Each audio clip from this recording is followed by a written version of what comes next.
saya ingin ke Mas Anies, karena ini dalam tema narasi yang dibangun bahwa ada yang berkhianat dan sebagainya. Ada yang kemudian akhirnya ramai diputar lagi, Mas. Percakapan kita di Mata Najwa 5 tahun yang lalu. Ketika waktu itu konteksnya adalah kita dengarkan saja supaya bisa dapat gambaran. Kita lihat video Mata Najwa 2018. Dalam pertemuan itulah Pak Prabowo menanyakan yang mungkin yang terakhir, yang ketiga kalinya. Jadi Pak Anies, apakah Pak Anies bersedia untuk menjadi calon wakil? Dan saya sampaikan, Pak Prabowo, ini sebuah kehormatan yang luar biasa. Karena ada 260-an juta orang dan saya diminta untuk menjadi pendamping. Mas Anies, saya harus tanya, apakah Anda menolak ini karena tawarannya cawapres? Tapi kalau tawaran capres mungkin saja akan berbeda? Tidak pernah ada tawaran capres. Tidak pernah ada tawaran capres dari Pak Prabowo? Ya. Tapi dari pihak-pihak lain ada beberapa tawaran capres ke Anda, Mas Anies? Betul. Dan pada semua saya katakan, saya tidak ingin menjadi bagian dari orang-orang yang mengkhianati Pak Prabowo. Saya sampaikan pada semua.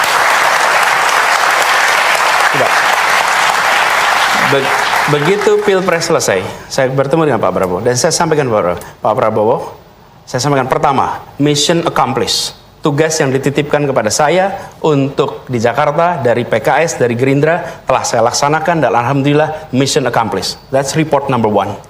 Laporan nomor kedua, saya katakan Pak Prabowo, Gubernur Jakarta akan selalu dapat perhatian. Aneh kalau kita bilang, oh kaget dapat perhatian. Tidak, Gubernur Jakarta itu selalu dapat perhatian. Karena itu saya sampaikan kepada Pak Prabowo dari sekarang. Ini masih setahun yang lalu. Pak Prabowo, I will not intercept on your candidacy. Saya tidak akan memotong proses pencalonan Pak Prabowo dan proses kampanye Pak Prabowo. Dan komitmen itu saya pegang. Siapapun yang bertemu dengan saya, mendiskusikan soal ini, selalu saya katakan bahwa saya memiliki komitmen dengan Pak Prabowo. Tidak ada yang tahu kecuali saya dan Pak Prabowo. Tidak ada yang tahu.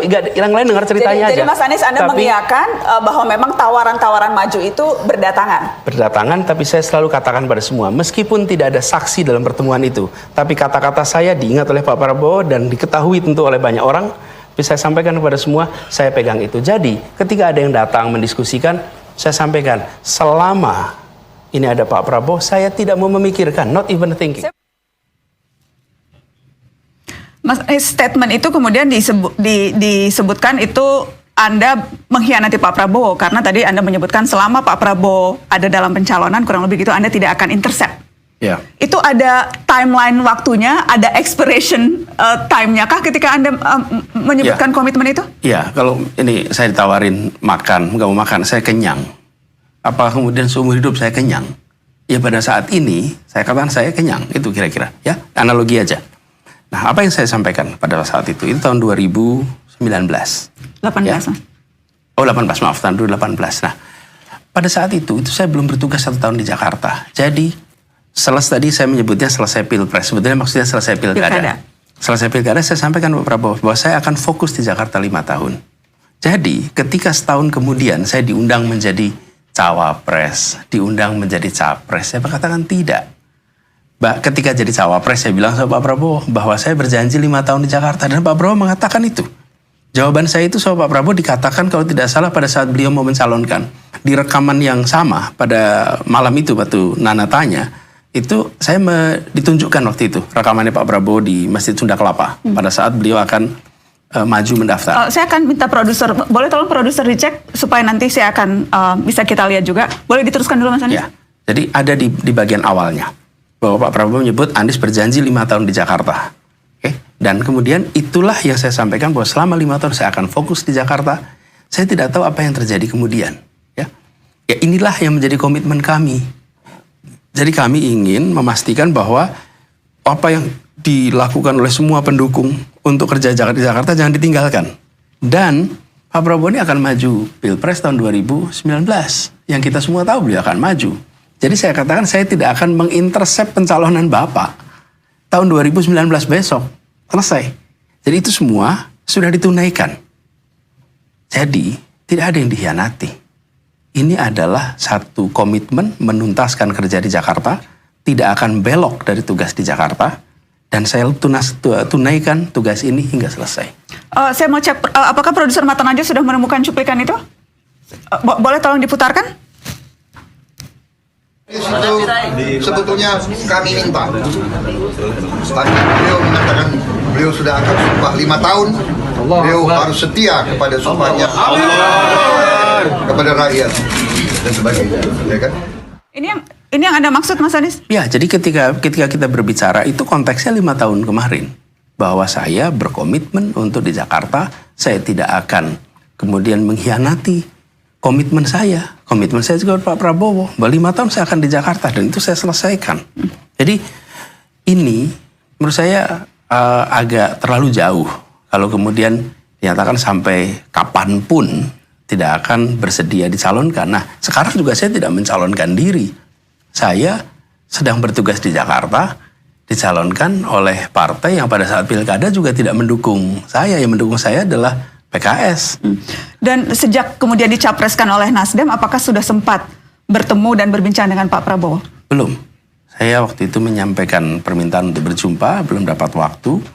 Kemudian kita coba beberapa kali, belum ada waktu, sehingga saya kirimkan surat kepada beliau dan menyampaikan kepada beliau perkembangan yang sudah saya lewati, tuntas di Jakarta, dan juga perkembangan bahwa ada dinominasikan oleh Nasdem. Dan kemudian saya kirimkan surat itu kepada beliau.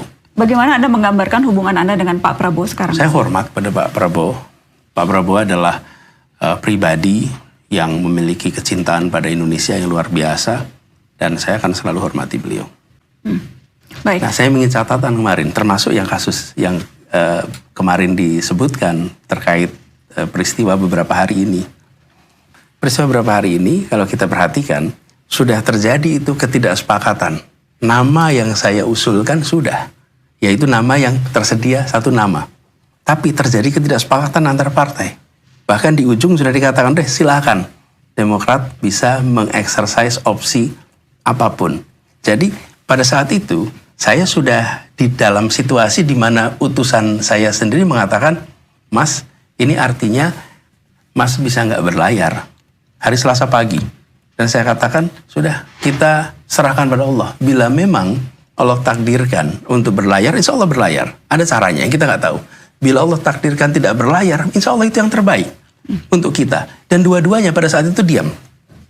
Pak Sudirman maupun Pak Dadang, dua-duanya diam. Mas, ini adalah keputusan penting. Ya, tapi sudah kita tawakal Allah. Ya, dan kita tidak pernah menduga, saya tidak pernah menduga di malam hari muncul opsi baru, nama baru, partai baru di dalam koalisi sama sekali. Makanya ketika saya diundang untuk berdiskusi, saya katakan unthinkable. Jadi tidak ada hal di sini yang dicederai karena memang tegang kita. Sudah terjadi ketidaksepakatan itu. Anda mau menggambarkan itu untuk kemudian, karena sekarang kan narasi yang kemudian banyak berkembang adalah Mas Anies digambarkan sebagai pengkhianat nih. Sebelumnya mengkhianati komitmen dengan Pak Prabowo, kemudian sekarang mengkhianati komitmen dengan SBY dan seterusnya dan seterusnya. Ya. Anda berusaha menjelaskannya dalam konteks itu. Bukan hanya menjelaskannya. Jadi dilabeli bukan berarti kita melakukan. Itu kan persepsi yang dicoba dimunculkan. Tapi fakta ini adalah fakta yang boleh diuji dalam sejarah. Saya melakukan penjelasan ini sebagai sesuatu yang terpaksa harus dikerjakan karena ada informasi yang tidak lengkap atau tidak akurat. Tapi menurut saya ini tidak akan pernah selesai he says. Ya, kata dia, kata saya. Tapi ini fakta, ini jelas. Dan saya jelaskan apa yang kami alami, apa yang kami putuskan. Selebihnya kita maju ke depan, nengok ke depan untuk Indonesia yang lebih adil, Indonesia yang lebih baik untuk semuanya. Saya mau nyambung sedikit ke Gus Imin karena kemudian akhirnya, ya itu tadi Mas Anies bilang ini persepsi yang sedang coba dibangun. Ya. Dan kemudian akhirnya soal pengkhianatan itu ke belakang sampai keluar lagi tuh. Wah, sama pasangannya juga dulu mengkudeta Gus Dur. Berkhianat juga pada Gus Dur. Itu narasi yang kemudian disambung-sambungkan. Tanggapan Anda soal itu, Gus? Narasi itu tiap 5 tahun selalu muncul. Setiap pemilu dimunculkan, disiarkan. Tentu musiman lah, saya bilang itu musiman. Tetapi tuduhan saya berkhianat itu sama sekali tidak beralasan. Bahkan ada yang bilang saya kudeta. Yang benar adalah bahwa justru saya dikudeta. Dikudeta oleh orang-orang yang kemudian Gus Dur memberhentikan saya. Bahkan saya dengan ikhlas berhenti dari ketua umum. Saya nonaktif. Hampir 1 tahun saya menyatakan terima atas pemberhentian Gus Dur. Bahkan termasuk yang paling langka. Semua orang yang dipecat Gus Dur ngelawan. Satu-satunya ketua umum yang dipecat Gus Dur tidak ngelawan hanya saya. Bahkan setelah saya serahkan, kemudian kepemimpinan diambil alih oleh Ali Maskur dan Yeni. Ali Maskur sebagai wakil ketua umum, Yeni sebagai sekjen, terjadi kepemimpinan lebih kurang 1 tahun. Dan saya tidak ikut-ikut, saya kembali menjadi salah satu ketua. Nah, dalam proses kepemimpinan Ali Maskur dan Yeni inilah, itu hasil kudeta terhadap saya. Dan saya terima, nggak ada masalah. Tapi di situ karena nggak legitimate, bukan ketua umum, maka harus mengganti ketua umum supaya bisa daftar ke KPU. Karena harus daftar ke KPU, maka yang sah di KPU adalah tanda tangan saya sebagai ketua umum dan Yeni sebagai sekjen. Maka dititik temukan supaya saya bisa berdaftar. Itu tidak bisa terjadi. Karena tidak bisa terjadi, maka kita cari jalan supaya PKB bisa ikut daftar. Jalan yang paling singkat itu apa? Legalitas. Legalitas atas kepemimpinan. Nah, saya ketua umum, tanda tangan sendiri dengan wakil sekjen nggak mungkin. Ali Maskur wakil ketua umum tanda tangan dengan sekjen, nggak bisa diterima KPU. Kayaknya dicoba, itu pun gagal. Begitu gagal, ya sudah, kita cari jalan. Salah satu-satunya jalan adalah pengangkatan Yeni sebagai sekjen itu nggak sah. Karena Yeni diangkat bukan muktamar, Yeni diangkat sebagai sekjen di tengah jalan. Nah, penggantian itulah berkonsekuensi agak ribut segala macam. Nah, ini jadi cerita keluarga ini. Karena itu tudingan yang kemudian diarahkan. Ya, saya sebetulnya nggak ingin ngomong urusan keluarga, ini urusan satu urusan rumah. partai kan, Gus? Iya, urusan partai. Makanya saya bilang begini, hiruk pikuk itu terjadi, nyaris PKB nggak ikut pemilu. Bahkan pengambilan nomor nggak sah. Karena dia merasa sekjen yang punya hak sama Ali Maskur, saya ketua umum nggak punya sekjen. Akhirnya kita cari jalan, pengangkatan Yeni sebagai sekjen itu nggak sah memang, penunjukan mendadak. Dari situlah penggantian sekjen Yeni kembali ke sekjen yang asal, namanya Lukman Edi. Di situ KPU menerima. Akhirnya sah bisa ikut pemilu, tapi udah remuk kita, udah macam-macam. Nah, justru yang kemudian sampai hampir kacau itu, hampir gagal ikut pendaftaran itu, Gus Dur manggil saya. Gus Dur malah kaget. Saya nggak nyangka kamu mau saya berhentikan. Mau, Gus. Buat apa saya berantem?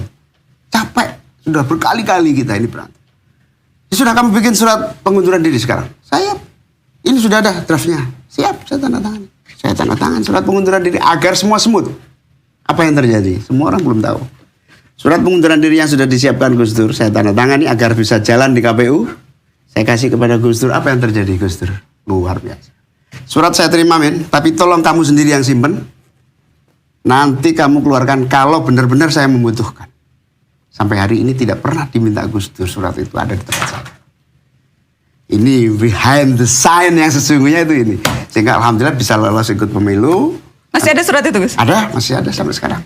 Dan itu jimat yang tidak boleh ada saksi-saksinya juga yang akan terjaga. Nah, itulah, jangan dibalik-balik. Saya mengkudeta Gus Dur. Saya yang dikudeta. Tetapi saya terima. Saya enggak. Itulah yang terjadi. Baik.